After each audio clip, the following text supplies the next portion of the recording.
Olá, amigos do Lucky Star. Perdoem o vídeo gravado no celular. Talvez fique um pouco escuro, mas espero que não. Estou aqui para comentar um filme do Chaplin chamado Limelight. No Brasil, Luzes da Ribalta. Acredito que em Portugal também, né? É um filme muito especial na carreira do Chaplin, como na verdade são especiais todos os filmes falados que ele fez, justamente por serem um tanto bissextos, né? O Chaplin, que vinha até o final dos anos 20 com uma produção muito intensa, né? Com muito poder em Hollywood e filmando com muita liberdade, um certo prestígio que só os grandes artistas conseguem. De certo modo, ele procura se reinventar quando surge o cinema falado. Não primeiramente, não num primeiro momento, né? O Grande Ditador não chega a fugir tanto assim daquele Chaplin a que estávamos acostumados. Ele até funciona, na verdade, como uma sequência, de certo modo, dos tempos modernos, né? A conexão com a Paulette Goddard e tal.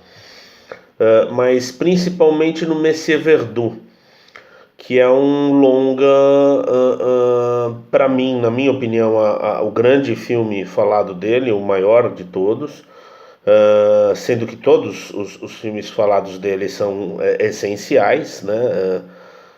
Todos, pelo menos de Luzes, na verdade, de Luzes da Cidade em diante, são só filmes essenciais, né? O Chaplin já realmente nessa fase em que ele se torna mais bissexto, ele só faz filmes essenciais. Não tem um filme que você possa dizer, esse não é tão bom, não é um Chaplin tão marcante. Mas o Messier Verdoux tem uma característica que, primeiro, ele surgiu logo após a Segunda Guerra Mundial, numa fase em que os Estados Unidos entravam numa tremenda caça às bruxas, e o Chaplin sempre teve muitos amigos comunistas, nunca fez questão de esconder essas amizades, apesar de dizer que sempre prezou a liberdade e o indivíduo. Ele nunca, aliás, se recusou a tirar a cidadania americana, né? Se recusou a se tornar um cidadão americano, sempre foi um estrangeiro dentro da América, né? E como estrangeiro ele conseguiu tudo o que conseguiu. Mas, de certo modo, o Messier Verdoux surge nesse momento em que o Chaplin, além de passar a ser questionado por essa não americanização, vamos dizer assim, de sua identidade, ainda meio que trai o seu público, entre aspas, né? Trai com um personagem extremamente negativo, vamos dizer assim, né? O personagem do Messier Verdoux. Foi um filme muito mal recebido. Foi um filme que teve o David Robinson narra na sua biografia, uma caudalosa biografia do Chaplin, que a coletiva de imprensa foi um momento traumático na carreira do Chaplin.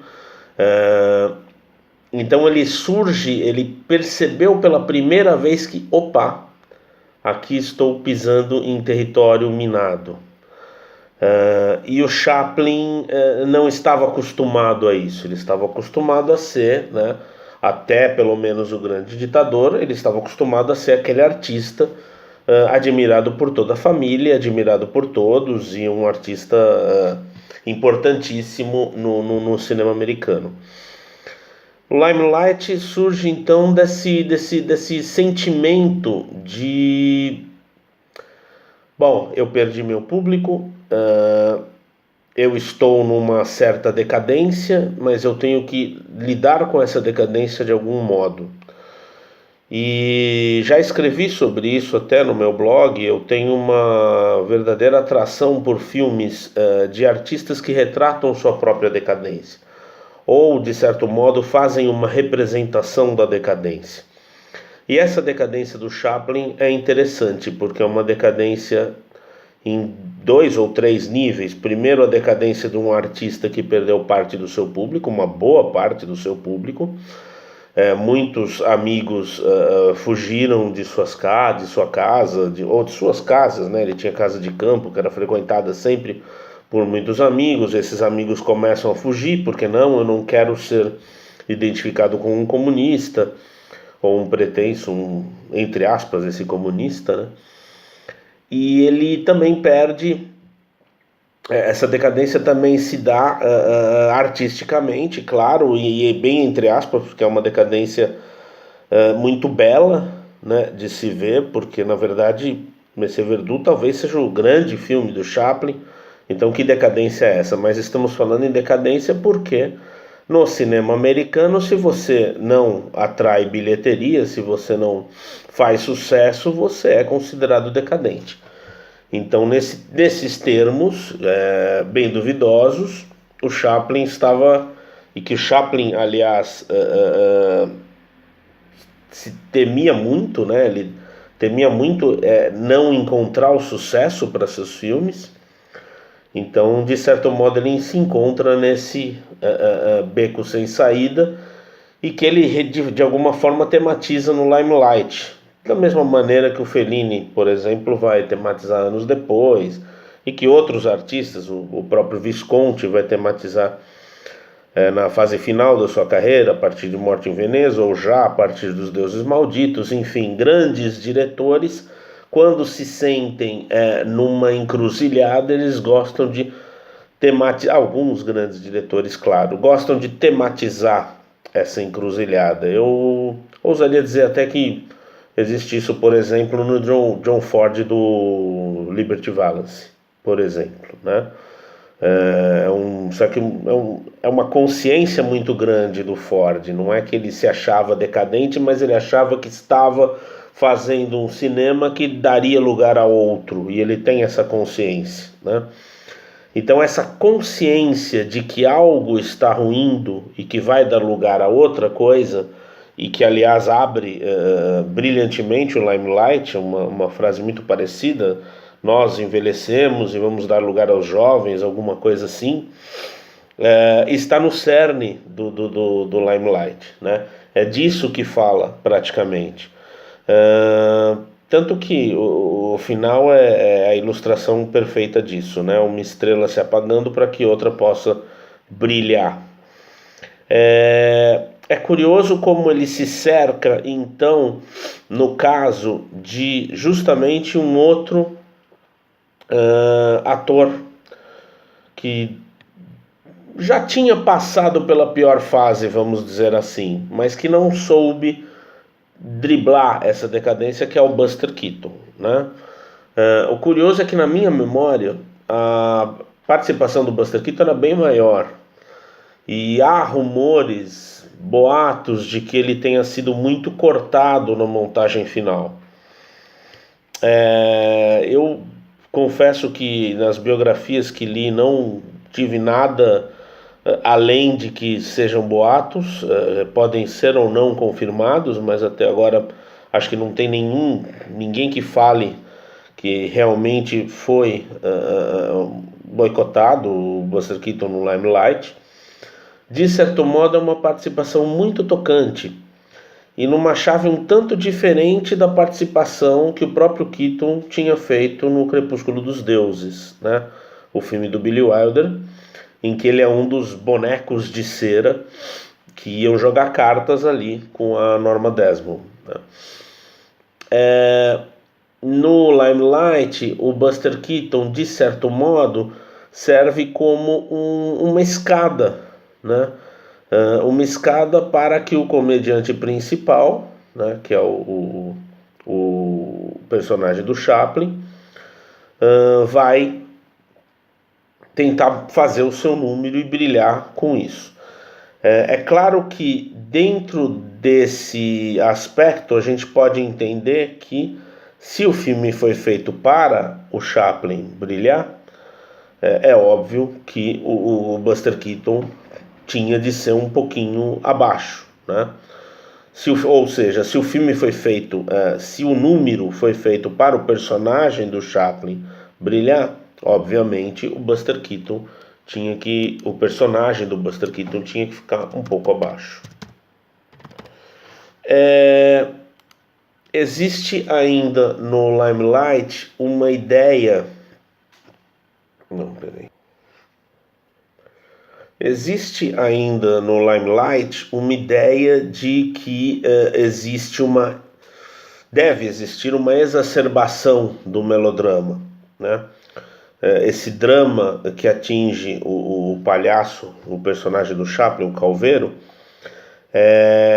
ele precisa ser intenso. Então o Chaplin, ciente disso, e talvez por estar na década do grande melodrama americano, né? Não sei se ele já tinha essa consciência na época, mas é curiosamente uma época realmente muito forte em melodramas, os anos 50 principalmente, mas essa primeira metade dos anos 50 especialmente é muito forte, né?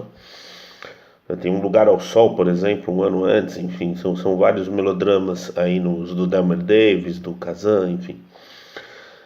Mas o Chaplin, talvez consciente disso, acentua o uso da música, principalmente naquela cena maravilhosa em que a Claire Bloom começa a andar, né, e se descobre novamente uma andarilha, e ele coloca a música assim muito alto. É realmente uma coisa impressionante o que ele faz no uso da música, é muito intenso, e funciona, né?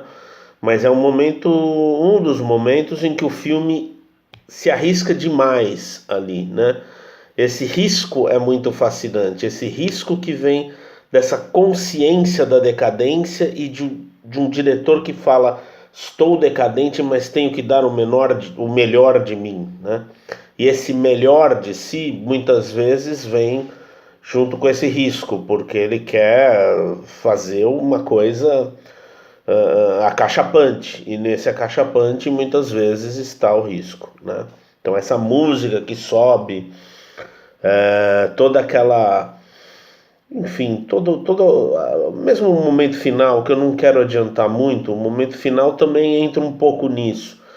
Mas assim, para vocês terem um exemplo já na primeira metade do filme, esse momento em que ela volta a andar é talvez um momento chave para entender a operação de melodramática que o Chaplin aplica nesse filme.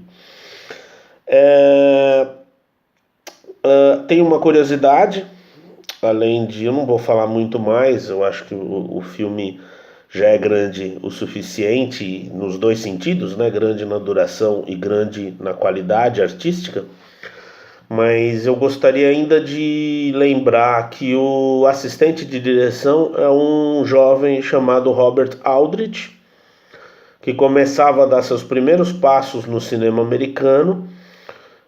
Faria um filme já no ano seguinte, um longa-metragem, The Big League, e depois, em 1955, estouraria com Kiss Me Deadly, né? Eu até acho que o Aldrich vai ser uma estrela que vai brilhar mais forte mesmo nos anos 60 e 70, né? Eu acho esse começo, apesar do Kiss Me Deadly ser um absurdo de filme, é um tanto irregular. Eles tem Veracruz é muito bom, mas Apache já não é tanto, Attack também não é tanto, enfim. Tem alguns filmes irregulares aí no caminho. Depois, nos anos 60, a partir talvez de Baby Jane, Whatever Happened to Baby Jane, acho que a partir daí ele começa realmente a se tornar um grande diretor.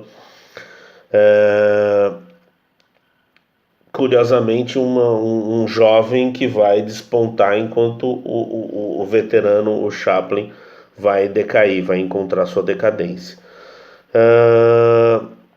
Eu acho essa ideia, novamente, acho que vale repetir antes de terminar, essa ideia de decadência é um pouco... eu não concordo com essa ideia, mas é a ideia, enfim, que o próprio Chaplin tinha de si mesmo e de sua carreira, e que o público americano, de certo modo, o show business americano, de certo modo, entendia dessa forma. Ele perdeu muita parte do público, mas ele vai fazer ainda duas obras-primas para encerrar a carreira, que são o King of New York e o Hong Kong, Condessa de Hong Kong, né? Com Marlon Brando, Sofia Loren, enfim. Que aliás é o seu único filme colorido. São dois filmes espetaculares, assim como Limelight. Então, puxa, que artistas que podem se dar ao luxo de ter uma decadência como essa, não? Enfim, espero que gostem desse belíssimo melodrama, que muitos consideram o melodrama dos melodramas.